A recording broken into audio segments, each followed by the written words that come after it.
इस peninsula hotel पे कम से कम 10 से 12 केसेस हैं, इनलीगल केसेस हैं, अवैध धंधा करने का केसेस है। उस peninsula grand hotel 90 foot Sakinaka road को करोड़ों रुपया पेमेंट किया गया। तो जहां लोग छोटे रोजगार टूट रहे हैं, लोग परेशान हैं, वहीं बड़े बड़े उद्योगपतियों को फ़ायदा पहुंचाने के लिए जो प्रशासनिक वार्ड के अधिकारी हैं, नेता हैं, उनको पूरा फ़ायदा पहुंचाया और वो करोड़ों रुपया कोरोना काल में कमाए।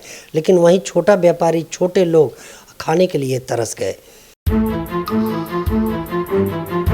पेनिसुला जो होटल है, करोड़ों का बिल महानगर पालिका के एलवार्ड ने चुकता किया है, ऐसा कहना है वरिष्ठ पत्रकार पवन पाठक साहब का। कई हॉस्पिटल हैं जिन्हें एलवार्ड बड़े बिल चुकता कर रहा है, हालांकि उनके लीगल जो परमिशंस होते हैं हॉस्पिटल के वो भी नहीं है, और कई ऐसे होटल हैं जिनके लीगल परमिशन जो होते हैं वो नहीं है, लेकिन एलवार्ड उन्हें लाखों करोड़ों का बिल चुकता कर रहा है। आखिर क्या वजह है और क्या सर्विस एलवार्ड इन होटलों से और इन हॉस्पिटलों से ले रहा है कोरोना वायरस के नाम पर?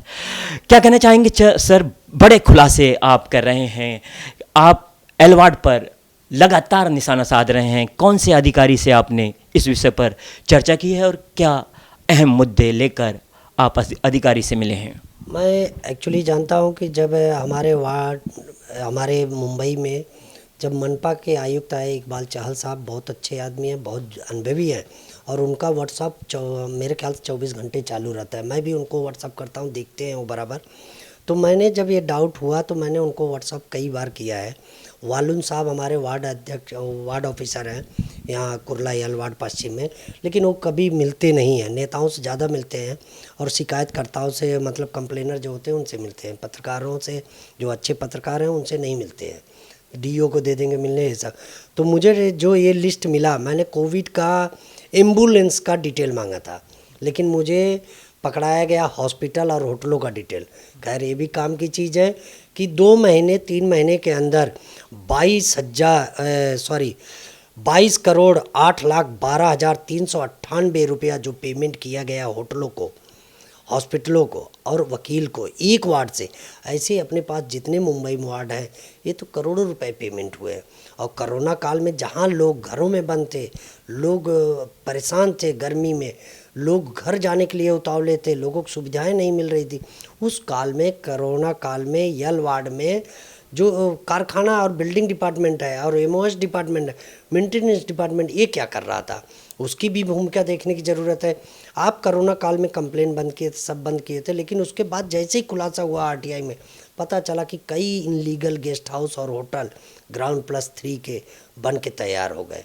आपने शराब को पाबंदी लगाई ऑनलाइन बेचने के लिए, लेकिन कुर्ला यलवाड़ में क्या पूरे मुंबई में कोरोना काल में शराब की पाबंदी के बावजूद भी व्हाट्सएप पे कॉलिंग मेल के जरिए मंगाने के दारू की जगह, पक्का बिल की जगह लोग ब्लैक में पैसा देके और शराब को खरीदे। उस पीरियड में कई दुकानों पे एफडीए ने रेड भी किया, जिसमें ये पकड़ा गया कि दारू एक्सपायरी डेट का है। अगर शराब एक्सपायरी डेट का है तो उससे भी लोगों को प्रॉब्लम होगी, लोग मरेंगे, किडनी खराब होगी। तो ऐसी स्थिति में वो जो न्यूज़ चलाया गया है, सब ने चलाया, मैं भी चलाया हूँ, कि कोरोना काल में एक्साइज को नुकसान हुआ, रेवेन्यू को नुकसान हुआ, प्लस धारा 144 जो लगा था और 188 का उल्लंघन हुआ। शराब की दुकानों पर भी फिर से उसकी जांच करना चाहिए, जो जो वीडियो है उसको कलेक्ट करना चाहिए। को लोग ने जो ये घोटाला किया एक्साइज का, इस पर भी सरकार को, राज्य सरकार को, केंद्र सरकार को ध्यान देना चाहिए। इसमें सैकड़ों करोड़ों का घोटाला है। शराब जो सप्लाई हुई है, शराब बेचे गए हैं, कि उस पर ये देखा जाए कि कितना क्या शराब आया और कितने का बिका, और जो बिका तो वो किस तरीके से बिका। जिनको बीएमसी ने, महानगर पालिका ने आईडी कार्ड दिया शराब बेचने का, सेल्स वालों को दिया, लेकिन वो शराब दुकान खोल के बेचे हाफ शटर डाउन करके। बाद में उनको कुछ पुलिस वालों ने सलाह भी दिया कि भाई प्लास्टिक डाल दो आगे, फिर बेचे। थैले में लेके, झोले में लेके 10 मीटर 20 मीटर की दूरी पे ले जाके बेच रहे हो। तो उस पीरियड में जो शराब ले रहा है, चोरी से लेके भागता है, वो ये नहीं देखता कि बाटली पे एक्सपायरी डेट है क्या है। तो एक्सपायरी डेट का भी खेल हुआ यहाँ। तो जो एक्सपायरी डेट की दारुएं बेची गई, जो स्टॉक में पुराने थे, उससे भी बीमारियां, जो कोरोना की बीमारी है, अस्थमा की बीमारी है, टीबी की बीमारी है, किडनी की बीमारी ज़्यादा बढ़ी और लोग मरते गए। तो इस पे सरकार को जिम्मेदारी के साथ जांच करनी चाहिए और उन वाइन शॉपों का डिटेल लेना चाहिए, पुलिस चौकियों को डिटेल लेना चाहिए और उन पत्रकार और मीडिया से भी डिटेल लेना चाहिए कि ये लोग किए कैसे। तो कोरोना काल के कई अहम मुद्दे और कई घोटाले उजागर कर रहे हैं वरिष्ठ पत्रकार हैं पवन पाठक साहब। एलवार्ड के वार्ड ऑफिसर पे भी आपने बड़ा निशाना साधा है। कोरोना काल लॉकडाउन में वार्ड ऑफिसर की क्या गलतियां आपको नज़र आ रही हैं? वार्ड ऑफिसर बहुत अनुभवी हैं, लेकिन उनको मतलब शायद आजकल सबको राजनीतिक पार्टियों से लोग भराव करते हैं कि भाई उनके खिलाफ बोलेंगे, उनके खिलाफ अगर काम करते हैं तो उनके खिलाफ कार्रवाई हो जाएगी। लोगों की आवाज़ को दबाने की कोशिश हुई है, लेकिन आवाज़ सरकार उनके हित में ही कर रही है, लेकिन जो हित है, जो WHO बोल रहा है और जो हम कर रहे हैं, इसमें दोनों को कंपेयर करना चाहिए। कभी मास्क लगाओ, कभी मत लगाओ, कभी सोशल डिस्टेंसिंग लगाओ, कभी नहीं। और वहीं पे दूसरी तरफ तस्वीर देखी जाती है, बसों में लोग ठूस ठूस के जा रहे हैं, ट्रेनों में ठूस के जा रहे हैं, लोग खाना खा रहे हैं, वड़ा पाव की दुकानें चल रही हैं धुआंधार। तो ये सब चीज़ें देखने के बाद एक हो जाता है कि ये हो क्या रहा है, हमको समझ में नहीं आ रहा है कि एक तरफ कोरोना है, दूसरी तरफ दारू बेच रहे हैं। अब एक बाटली दारू का जो पी रहा है वही झूठा बाटली दूसरे को दे रहा है, वहीं हुक्का पार्लर चल रहा है, एक हुक्का जो वो पी रहा है वही दूसरे को दे रहा है। तो ऐसी स्थिति में जो सरकार के नियमानुसार हो रहे थे, सरकार ने लॉकडाउन किया था फिर भी उसका उल्लंघन किया, ऐसे लोग पे सख्त कार्रवाई क्यों नहीं की गई? उन लोग का भी जो विचार है उसको देखने की बात होगी। आज हमको ठंड से बचना है तो ठंड से बचाओ पूरा, फिर उस ठंडे जो एटमॉस्फेयर है अंदर का, जहाँ पे आप ले जा रहे हो लोगों के इलाज के लिए, उसका कूलिंग का टेम्परेचर तो देखो। जो आदमी ठंड से परेशान है उसको ठंड में ही लेके जा रहे हो, मलेरिया में ठंड लगती है ठंड में लेके जा रहे हो, जिसका लंग्स जाम है उसको ठंडी चीज़ें दे रहे हो। तो ऐसे में कोरोना कैसे ठीक हो सकता है?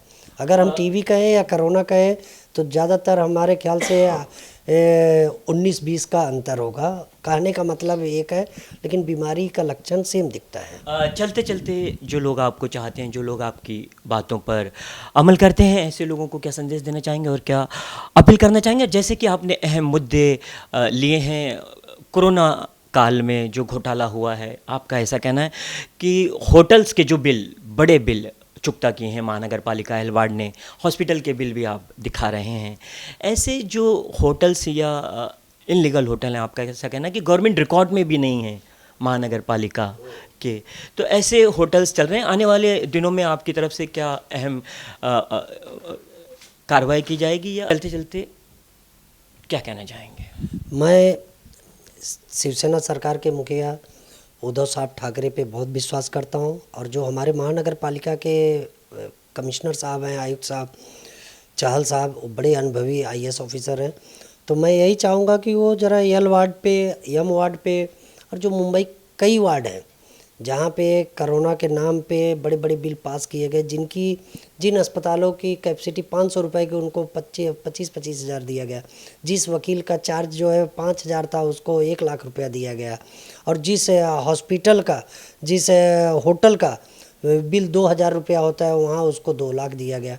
ऐसी स्थिति में उन सब चीज़ों को ध्यान में रखते हुए उस पर कार्रवाई हो, उसकी जांच हो।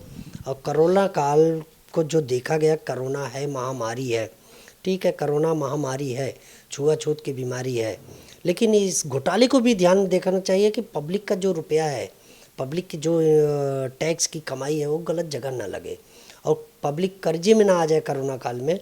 इसके लिए उन फंड का दुरुपयोग ना हो। ऐसे डिपार्टमेंट पे, ऐसे विभाग पे सरकार और महानगर पालिका के आयुक्त इकबाल चाहल साहब और हमारे जो मुख्यमंत्री जी हैं उद्धव साहब ठाकरे, इस पे गंभीरता से ध्यान दें। और इस चीज़ पे अगर ध्यान देंगे कि अगर मुंबई में, महाराष्ट्र में ये सुधार हो गया तो ये एक हमारे लिए स्वाभिमान की बात होगी कि हमने पहली कार्रवाई अगर कोरोना कंट्रोल करने में किया है तो दूसरी कार्रवाई कोरोना में हो रहे भ्रष्टाचार को कंट्रोल करने में करेंगे। तो कोरोना काल में जहां एक तरफ आम जनता की जेब पर और घर परिवार चलाने में दिक्कतों का सामना करना पड़ा था, राशन नहीं रहे थे, पैसे नहीं रहे थे, खाने की दिक्कत भी परिवार में चल रही थी, ऐसे में महानगर पालिका मुंबई के 24 वार्ड की अगर बात की जाए तो 24 वार्ड के कई घोटाले सामने आ रहे हैं। वरिष्ठ पत्रकार पवन पाठक साहब एल वार्ड का घोटाला सामने ला रहे हैं। उन्होंने होटल्स और हॉस्पिटल के कई ऐसे बिल दिखाए हैं जो चौंकाने वाले हैं। तो कोरोना काल में जहां एक तरफ आम जनता दिक्कत का सामना कर रही थी, वहीं होटल और हॉस्पिटल के बिल महानगर पालिका ने जो चुकता किए हैं वो चौंकाने वाले हैं। तो खास मुलाकात में आज इतना ही। दीजिए इजाज़त, फिर किसी शख्सियत के साथ अन्य मुद्दे पर हम मुलाकात करेंगे। तब तक के लिए नमस्कार।